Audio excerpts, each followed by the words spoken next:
কি মাধ্যমিক দিচ্ছে? হ্যাঁ, আমার ছেলে তো মাধ্যমিক দেবে, কিন্তু ব্যাপারটা কি হয়েছে তো, সারা বছর পড়ায় কোনো খামতি নেই, কিছু নেই, ভালো পড়াশোনা করে, সব ঠিক আছে, কিন্তু পরীক্ষা দিতে গেলে তার কি হয়ে যায়, কি মুড হয়ে যায় আমি কোনো বুঝতে পারি, তার রেজাল্ট কম হয়ে যায়, কি নিয়ে তো আমি কোনো বুঝতে পারিনি। সব ঠিক আছে, পরীক্ষা হলে জায়গায় কি গন্ডগোল হয়ে যায় আমি কোনো খুঁজে পাই, কি করবো কোনো খুঁজে পাইনি। হ্যাঁ, ওই তুই দাঁড়া, তুই কাই যাবো রে? পরীক্ষা দিতে। পরীক্ষা দিতে যাবো? তো এরকম ড্রেস পরে পরীক্ষা দিতে যাবো?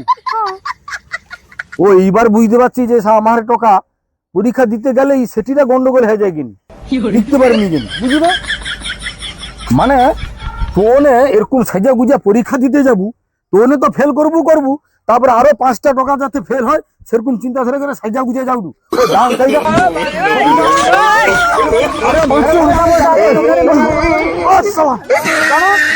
ফেল হয়ে যাবে, হ্যাঁ ফেল হয়ে যাবে।